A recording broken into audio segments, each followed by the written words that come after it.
Welcome to the Art and Science of Complex Sales, proudly presented by Membrane. This podcast is your gateway to mastering the craft of modern selling. If you're passionate about growth, impact, and unlocking full potential in sales and revenue, you're in the right place. So don't forget to like, subscribe, and share. And now let's get started with today's guest.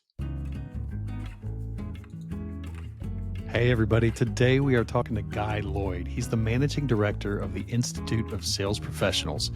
His career in sales has been awesome. He has gone from slinging fish and chips to working on showroom floors and selling furniture to leading worldwide teams at IBM. So a long and varied career. And now he's choosing to give back through a nonprofit organization called the Institute of Sales Professionals. He's focusing on elevating the sales profession, and he's doing that in a number of different ways. So let's get started today and listen and learn from Guy Lloyd. Hey, Guy, welcome to the program. How are you?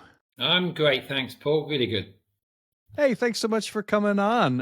What part of the world are you in these days? Well, I'm in the just outside London, about 30 miles from the city centre, maybe 12 miles from Heathrow Airport, that part of the world. All right. So right in the heart of the UK. Possibly. Yes. Well, we got a lot of things to talk about. What is going on in the UK these days in terms of B2B selling and B2B sales? Well, it's I guess it's like a lot of places. B2B is where it's at, but it's also quite challenging, and it continues to get, I think, more challenging. And buyers are more cautious. It's more complex. AI is throwing lots of confusion, I think, and opportunity into the pile there. And as in the UK, I think we don't do as much work and focus on selling as, say, in the USA. And I think the USA has got a lot better attitude to selling. There's a degree of, I sometimes call it snobbery about selling in the UK. You know, we don't like the term. We don't like to be called ourselves salespeople, you know? Well, I've noticed that around the world is that the past 10 years, the idea of being in sales has not been, people are changing titles, and maybe it's been the past 15 years. People are changing titles. Call me an account executive. Call me this. Don't call me a sales executive. But, I got to tell you, I've leaned so opposite, and I absolutely love the profession of selling. And I can't wait to hear about your journey and some of the work you're doing here. You and I share that opinion, don't we?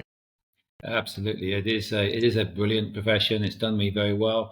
It was interesting, actually. I was at a event yesterday, the UK Business School, Warwick Business School, and they had some survey results. And people who in sales said that 87%, I think, said they would recommend it to their children.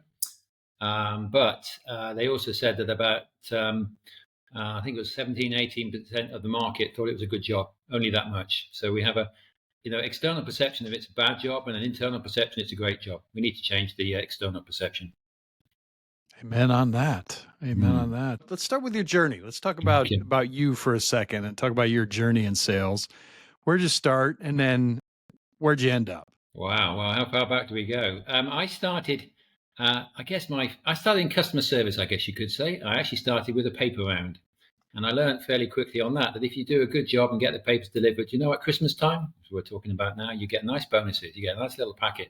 So that was pretty good. And then I graduated to working in a fish and chip shop, if you know those, in the UK. Very, very important part of our livelihood. And I worked in there for probably a year or so. And then I also did a spare parts in a car dealer on a Saturday morning. Let's stay on the fish and chips for a second, because it is possibly my favorite meal of all time. There's spaghetti, meatballs, and fish and chips. So it's a very important part of the UK diet, I can tell you, particularly on a Friday. A little bit of vinegar makes my life happy. Those evenings, the Friday night when the pubs were emptying, the place used to get absolutely rammed with people, filling up after all those beers. Oh, that's fantastic. All right. Sorry to interrupt. I got two requests. If I ever am on death row, I don't know the one that I'm going to choose for my final meal, but it's either fish and chips, a nice hearty fish and chips, or spaghetti and meatballs. Fish and chips brought you into the world of selling, huh? Well, the customer service, yeah. You were sort of helping people, particularly those who had a few beers and maybe a little bit merry and stuff, a bit of banter, great stuff. And then after that, I actually started working for MFI. That's a real old institution. It's like an IKEA. It was a precursor to IKEA, so flat pack furniture. I was working in the warehouse actually, getting the goods from the back and taking them to customers, and very quickly I went on the showroom floor. That was my first proper sales job. I was working with people coming in buying furniture for the house and buying kitchens and spending a lot of money. So a lot of responsibility there, but also good money. I mean, I was paying income tax when I was still at school, still learning. Today's wage, it would probably be about 10,000 when I was still at school learning. That's So wonderful. it's I learned it's a pretty good profession being in sales. And into university, actually graduated with a software engineering degree, nothing to do with sales, and I was working on technology. And interestingly, when I started being a project manager, I was actually dealing a lot with the customer. So I wasn't in the back office cutting code. I was actually talking to the customer, and that actually got me much more interested in the business issues, and actually applying technology to business issues. And I found actually the application of the technology more interesting than the technology itself. And so that really got me into a pre-sales role, and then very quickly I was into sales. So for the past 35 years, I've been doing sales. Most of that time, sales management, and most of the time with some big blue chips like IBM. And I've been privileged to work all over the world. I've lived in the USA. I had a stint in California for a year. I had a couple and a half years in Connecticut at IBM's HQ, and then a couple of years in Zurich. And Wow. also, I've led worldwide teams, European teams, software-focused teams, hardware-focused teams, services. Traveled all over Europe, the USA, Asia. Good money, and it's been a brilliant career. And I'm sort of coming to a point now where I want to give back, and that's how I'm in the Institute of Sales Professionals. I want to give back. I want to advance and promote what is a first-class profession, and unfortunately, it's not recognised as the most important role in business. Really, what does a business do? What is its purpose? Is to sell something. And if you can't sell something, you don't have much of a business. It's the ultimate leverage point as well, right? It is the spot when, as an individual, you can change companies, you can change careers, you can change communities simply by being able to share your wares out there and get it out there. So tell me a little bit about what you're doing today with the Institute of Sales Professional and that giving back portion, because that's really important right here. Yeah, absolutely. I'd love to. So I got involved with the Institute of Sales Professionals shortly after it was founded. Actually, I bumped into the founder at the social.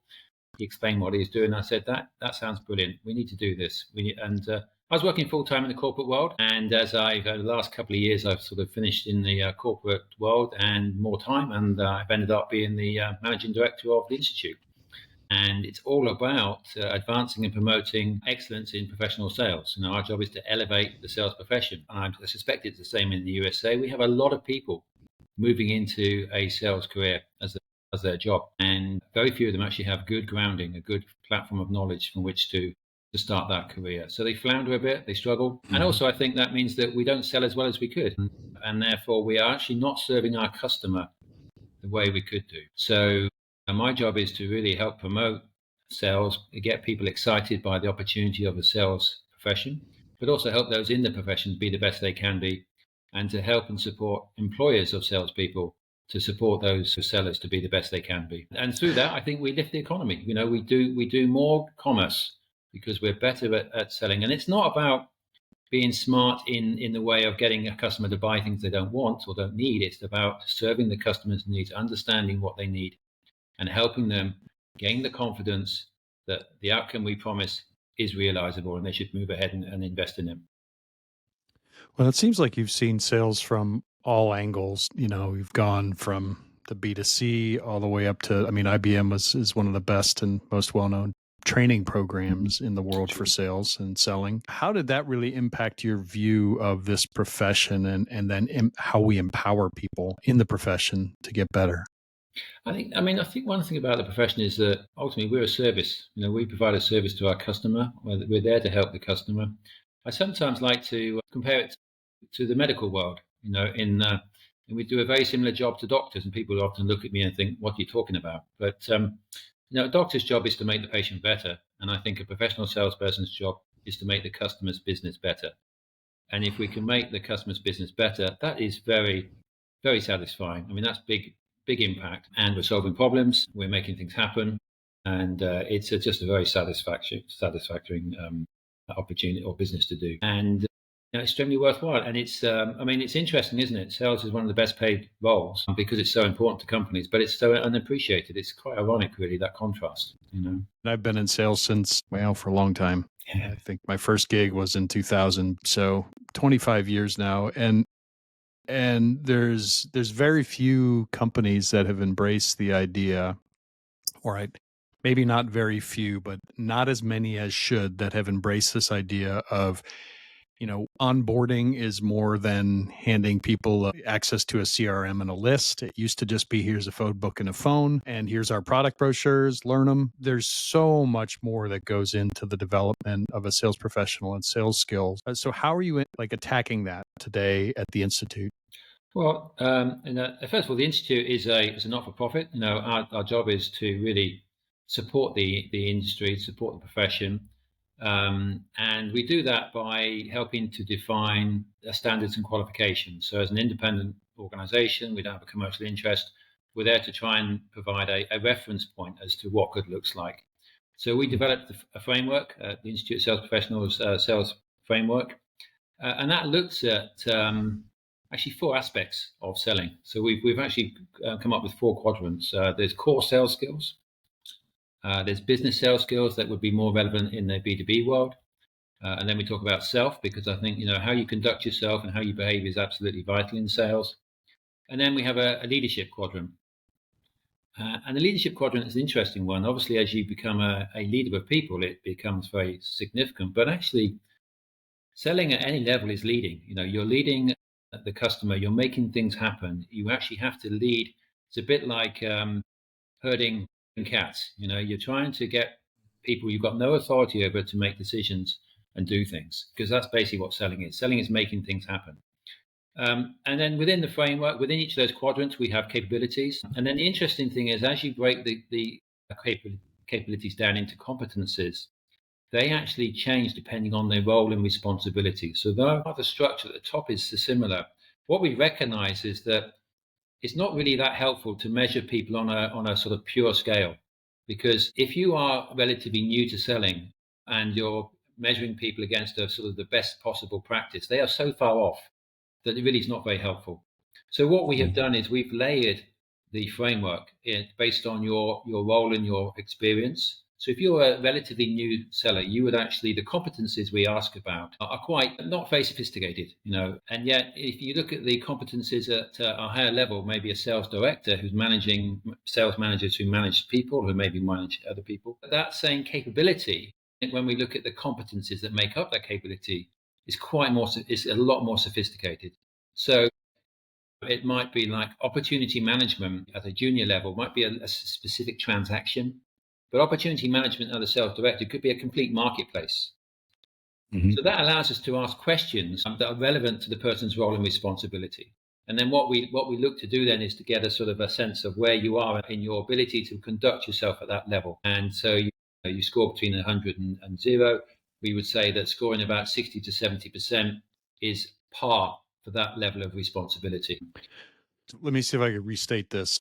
So the ISP has developed a framework that really is focused on what it takes to be excellent in the realm of sales. And so you have 4 competencies. That's core sales, business sales, leadership, business, acumen, leadership sales, and leading self. Yep. Right. So, and then among those, you have how many you've scored out, like different levels of. Yeah, we have 4 levels in each within the frameworks. So you have the quadrants, the 4 quadrants you just mentioned. Underneath that, you have capabilities which are consistent for each quadrant. And then as you decompose the capabilities into competencies, the competencies actually change quite a lot depending on the level you're asking at. Because what we want to be doing is really understanding someone's knowledge and skills that they use at that level of operation. And the way I sort of describe it, it's a bit like, if we were to have the single assessment, we would obviously have to level it at the most capable people. But that'd be a bit like saying to a high school student, here's a degree level paper.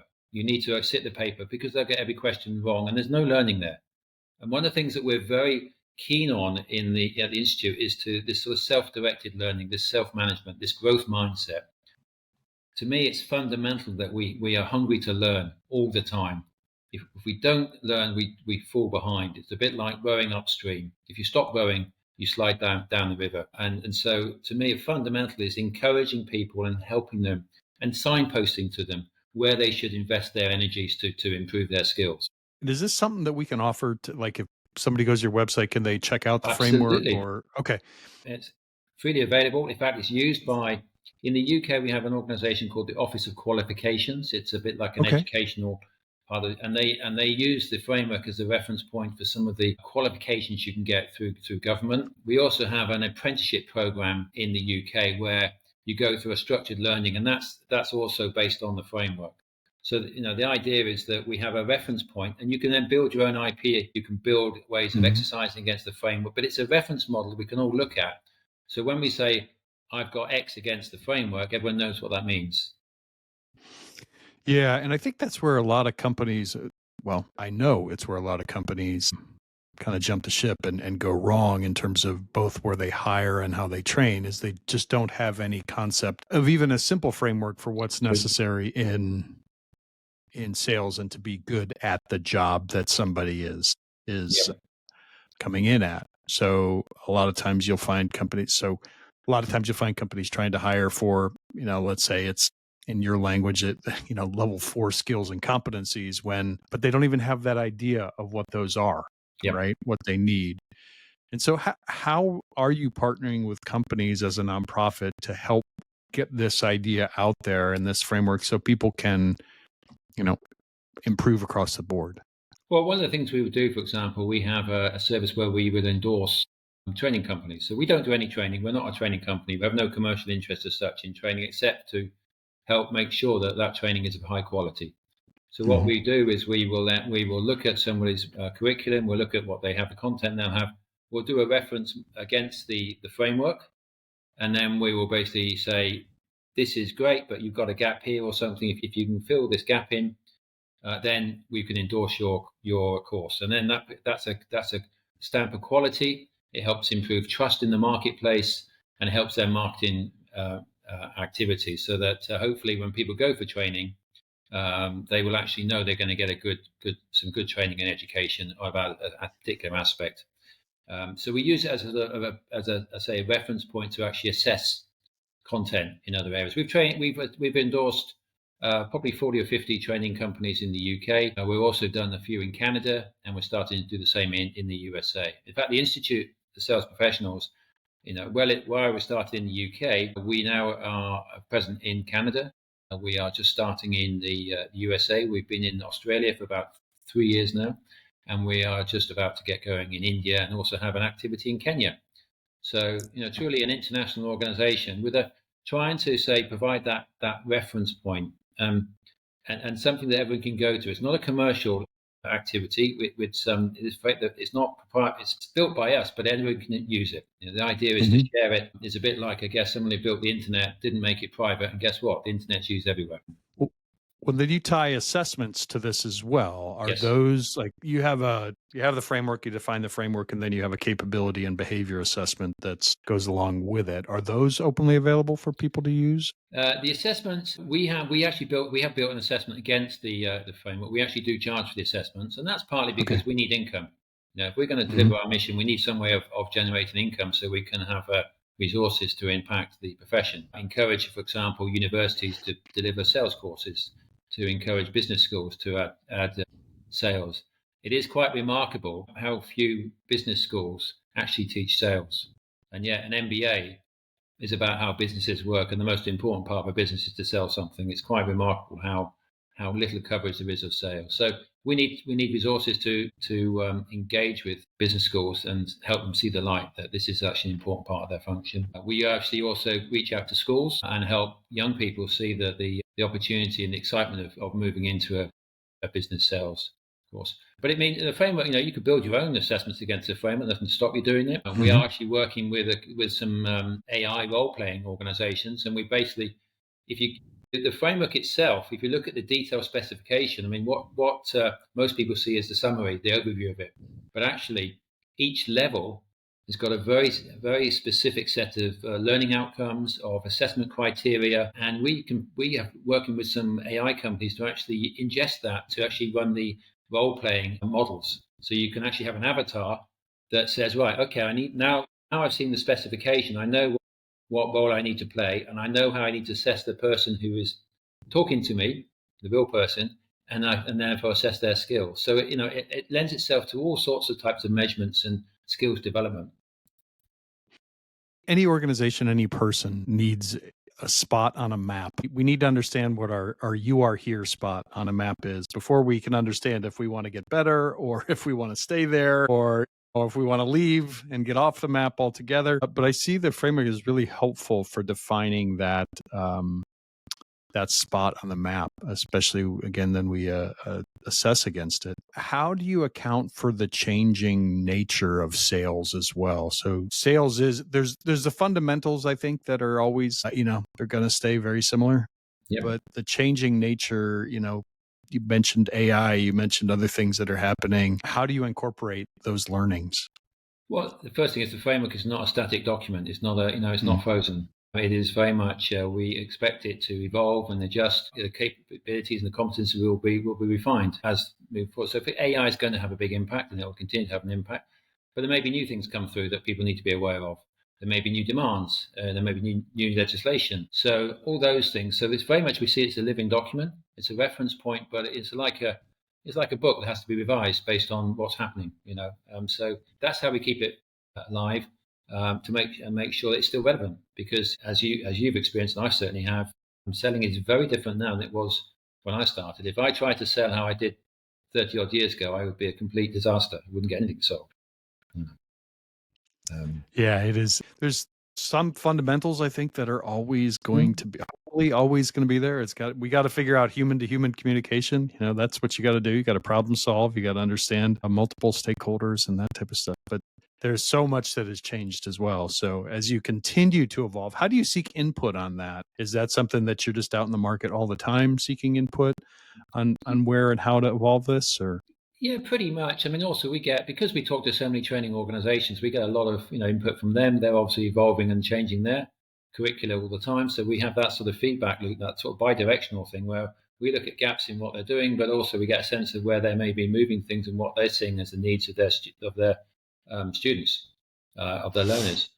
So it's feedback. It's just got to keep your eyes open. You've always got to be aware and looking at what's happening so that we can make sure that this thing stays relevant and useful all the time. And I think, as you talked about individuals, and one of the important things, it is signposting. It helps people to signpost. So there's so much you can learn. There's so much actual content. A lot of people who are not in sales don't realize how broad the topic is. So one thing it can do is we'll call it signposting. It's to give people some indication of where to focus their time. Because if you just said to a typical salesperson, go and learn more, I mean, they'd probably go and focus on the things they're really good at because they enjoy that, because they're good at it, and they won't really appreciate areas where it could improve their overall performance. And the framework lends itself nicely to career development. So, if you can define a sales role in terms of the framework, then you can actually assess what skills are needed for that role. But also you can look at the skills in the next role, and I can then say, okay, I want to move from this role, I want to move to another role, and I can see that I need those skills. Right, okay, I'm going to acquire those skills so that I can then be ready for that next promotion. And I don't know about your experience, but my experience historically about career development promotions has been very sort of unsatisfactory. It's like, I'm ready for promotion, I want to be promoted, and your manager says, well, I don't think you are. And you say, why? I say, well, you're not quite ready. Well, yeah, but what do I need to do? Well, you just need to get better. It's like very unsatisfactory, and you end up being very frustrated and probably leave. Yeah. So it's a great way of providing some structure, and I think that helps people stay in their organizations longer because they can see a career path. So just a quick question on this is this something that you actually can certify different people at different levels? Is that something you're doing as the ISP, or how does that work? We don't certify it today. Okay. We do an assessment, so it gives you a sense of your relative scores on things, but we are looking to provide a certification. In fact, working with Canada to provide some certifications there. But individual training organizations, if they deliver their course that we've endorsed, then you could be certified for having passed that course and completed that course. So that gives you it improves your personal brand, because now you have something that is independently accredited as valuable, goes against your CV, so you can take it with you. Yeah. But more importantly, because it's externally recognizable, it gives value to you, and you're more likely to stay with your employer, because actually now you're gaining things that improve your personal brand, your reputation, and your ability to connect to your customer and create that trust. Right. That is wonderful work. And thank you for taking it on, because as we both know, the sales profession is a just absolutely wonderful career. And helping to elevate that profession is what we do. It's what you do. I love that connection. How do people find you, Guy, if they want to chat with you about this? They just look us up on the Institute of Sales Professionals. Have a look on our website. We welcome people who want to become members of their profession. I think that's great for demonstrating to your customer that you care about your profession and you want evidence that you are a professional. So yeah, just join the Institute, and if you want to have conversations or learn more, then just connect with us, and we'd be delighted to speak to you. Wonderful. Well, thank you so much. Hey, everybody, make sure and Guy, you're on LinkedIn as well, right? Just Correct, checking. yes. Okay. Make sure you are checking out Guy on LinkedIn. Check out the Institute of Sales Professionals. We're excited as MedBrain to be figuring out ways to work together more, as we both have the same mission. So that's fantastic. Any final thoughts for the audience today? No, just we should, good luck with your selling, but importantly, invest in your career development, understand what your skills are, understand where you can develop them further, and keep learning. All right. Well, with that, everybody, keep shining bright. Have an amazing day. Make sure you're doing all the liking, all the subscribing, the clicking, the sharing, all of those things that you need to do. Thank you so much for your time today on the Art and Science of Complex Sales, and we'll see you next time. Thank you. Thanks, Paul.